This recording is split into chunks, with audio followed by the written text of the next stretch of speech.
পাহাড় পরিমাণও যদি ঋণের বোঝা হয়, আল্লাহ এটা পরিশোধের ব্যবস্থা করে দেবে। এর বোঝায় যারা জর্জরিত, বিষ্ণু ইসলাম চমৎকার একটা দোয়া শিখিয়েছেন। আমাদের অনেকে ঋণের বোঝায় জর্জরিত, আছে না নাই? এদিকে কেউ আছেন? থাকলে হাত তোলার দরকার নেই, থাকলে এই দোয়াটা পড়বেন। এক সাহাবীর নাম আবু উমামা, নামাজের ওয়াক্ত ছাড়া উনি মসজিদে যেয়ে বসে আছে। বিশ্বনবী বললেন, কি রে আবু উমামা, নামাজের তো ওয়াক্ত হয় নাই, মসজিদে কি? সাহাবী বলে, হুমুমুন লাজিমাতনি ওয়া দুয়ুন। নবী গো, ঋণের বোঝায় এমন টেনশনে আছি, ঘরে থাকতে পারলাম না, মসজিদে চলে আসছে। বিশ্বনবী বলেন, আমি কি তোমার এমন একটা দোয়া শিখাবো যেটা পড়লে আল্লাহ তাআলা তোমার ঋণের বোঝা হালকা করে দিবে? আবু উমামা বললেন, ইয়া রাসূলুল্লাহ, অবশ্যই শিখাবেন। বিশ্বনবী বললেন, তাহলে তুমি পড়বা, আল্লাহুম্মা ইন্নী আউযু বিকা মিনাল হাম্মি ওয়াল হাযান ওয়া আউযু বিকা মিনাল জুবনি ওয়াল বুখল ওয়া আউযু বিকা মিন গালাবাতিদ দাইনি ওয়া কাহরির রিজাল।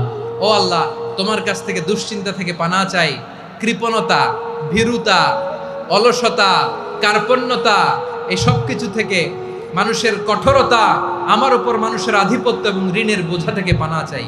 এই দোয়াটা যখন বিষ্ণুনবী শিখাই দিলেন, আবু উমামা বারবার এই দোয়া পড়েন, আল্লাহুম্মা ইন্নী আউযু বিকা মিনাল হাম্মি ওয়াল হাযান ওয়া আউযু বিকা মিনাল আজজি ওয়াল কাসাল ওয়া আউযু বিকা মিনাল জুবনি ওয়াল বুখল ওয়া আউযু বিকা মিন গালাবাতিদ দাইনি ওয়া কাহরির রিজাল। আবু উমামা বলে, এই দোয়া আমি পড়তে লাগলাম। কিছুদিন পরে দেখা গেল বিষ্ণুনবীর শেখানো এই দোয়ার বদৌলতে আল্লাহ তাআলা আমার সব ঋণ পরিশোধের ব্যবস্থা করে দিয়েছেন। পড়বেন আমার প্রিয় পটুয়াখালীর ভাইয়েরা। বিশ্বনবীর জামাতা সাইয়্যিদিনা আলী রাদিয়াল্লাহু তাআলা আনহুর কাছে এক লোক এসে বলে, হে আলী, ঋণের বোঝায় আমি জর্জরিত, আমার কিছু অর্থ দিয়ে সাহায্য করো। সাইয়্যিদিনা আলী রাদিয়াল্লাহু তাআলা আনহু বললেন, আমি কি তোমারে এমন একটা দোয়া শিখাবো যেটা বিশ্বনবী আমাদের শিখিয়েছেন? এই দোয়া যদি তুমি পড়ো, লাউ কানা আলাইকা মিসলু জাবালিন কাবীরিন দাইনান আদাল্লাহু আনকা। পাহাড় পরিমাণও যদি ঋণের বোঝা হয়, আল্লাহ এটা পরিশোধের ব্যবস্থা করে দিবেন। ছোট্ট একটা দোয়া বিশ্বনবী শিখালেন, বললেন, তুমি পড়বা, আল্লাহুম্মা কফিনি বিহালালিকা আন হারামিকা ওয়া আগনিনি বিফাদলিকা আম্মান সিওয়াক। মুখস্থ আছে? হ্যাঁ, আছে। আল্লাহুম্মা কফিনি বিহালালিকা আন হারামিক। আল্লাহ, তোমার হালাল দিয়ে আমাকে পরিতুষ্ট করো, হারাম থেকে বাঁচিয়ে রাখো, আর তোমার অনুগ্রহে মানুষের মুখাপেক্ষী যেন আমি না হই, আমি যেন সবসময় তোমার মুখাপেক্ষী হয়, ওই তৌফিক দিও। সুবহানাল্লাহ। এই দোয়া বেশি বেশি পড়লে ঋণের বোঝা হালকা করে দিবে কে? তাহলে প্রিয় ভাইয়েরা, বিপদে পড়লেই প্রথমে কি পড়বেন? পটুয়াখালী ভুইলা গেছে। বিপদে পড়লেই প্রথমে ইন্না লিল্লাহ কি বলে নিজেকে আল্লাহর কাছে সঁপে দিতে হয়? হাসবুনাল্লাহ। চরম বিপদে দেয়ালে পিঠ থেকে গেছে, তখন লা ইলাহা ইল্লা আনতা সুবহানাকা ইন্নী কুনতু মিনাজ জালিমিন। এরপরে লা ইলাহা ইল্লাল্লাহুল আযীমুল হালিম, এই দোয়া। আকস্মিক বিপদ, হঠাৎ যেন কোনো বিপদ আমাকে পেয়ে না বসে, এটার জন্য বিসমিল্লাহিল্লাযী লা ইয়াদুররু মা ইসমিহি শাইউন ফিল আরদি ওয়ালা ফিস সামাই ওয়া হুয়াস সামিউল আলীম। সকালে 3 বার, রাতে 3 বার। আর মারাত্মক tension, hyper tension, anxiety, depression থেকে বাঁচার জন্য 2 দোয়া, ইয়া হাইয়্যু ইয়া কাইয়্যুম, ইয়া হাইয়্যু ইয়া কাইয়্যুম, মনে থাকবে? আর আল্লাহুম্মা ইন্নী আবদুক, এই দোয়া। ঋণ থেকে বাঁচার জন্য 2 দোয়া, আল্লাহুম্মা ইন্নী আউযু বিকা মিনাল হাম্মি ওয়াল হাযান, এটা। আর আল্লাহুম্মা কফিনি বিহালালিকা আন হারামিকা ওয়া আগনিনি বিফাদলিকা আম্মান সিওয়াক।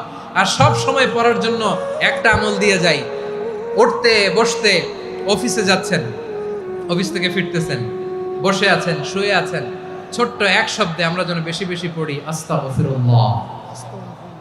আওয়াজ করে আমার সাথে পড়ুন, আস্তাগফিরুল্লাহ। আবার পড়ুন, আস্তাগফিরুল্লাহ। আল্লাহ রাসূল সাল্লাল্লাহু আলাইহি ওয়াসাল্লাম বলেন, মান লাজিমাল ইস্তিগফার, যে সব সময় এরকম ইস্তিগফারের সাথে লেগে থাকে, জাআলাল্লাহু লাহু মিন কুল্লি যিকিন মাখরাজা। আল্লাহ তাআলা তাকে কোনো বিপদে আটকান না, সে জীবনে আটকাবে না। যে কোনো বিপদে আল্লাহ তার রাস্তা বের করে দিবেন। Way out, you will get a way out and solution. সুবহানাল্লাহ। ওয়া মিন কুল্লি হাম্মিন ফারাজা, দুশ্চিন্তা মুক্ত হবে। ওয়ায়ারযুকহু মিন হাইসু লা ইয়াহতাসিব, এমন জায়গা থেকে আল্লাহ রিজিকের বন্দোবস্ত করবে যেটা সে কল্পনাও করে নাই। আওয়াজ করে পড়েন সুবহানাল্লাহ। তাহলে মনে থাকবে আস্তাগফিরুল্লাহর কথা। সব শেষ কথা বলবো, সব শেষ আমার প্রিয় ভাইয়েরা। এটা গেল নিজের বিপদ। কিসের বিপদ? নিজে যদি বিপদে পড়ে। অন্যের বিপদ যদি দেখেন, এটার জন্য একটা দোয়া আছে। অনেক সময় আমরা দেখি হাসপাতালে ক্যান্সারের থার্ড স্টেজে চলে গেছে, লোকটা হ্যাংলা হয়ে চিকন হয়ে হায়রে কি কষ্ট পায় দেখি না। বিষ্ণু বলে একটা দোয়া যদি কেউ অন্যের কোনো বিপদ দেখে পড়ে, ওই বিপদ তার জীবনে কখনো আসবে না। শুনবেন? শোনার আগ্রহ আছে?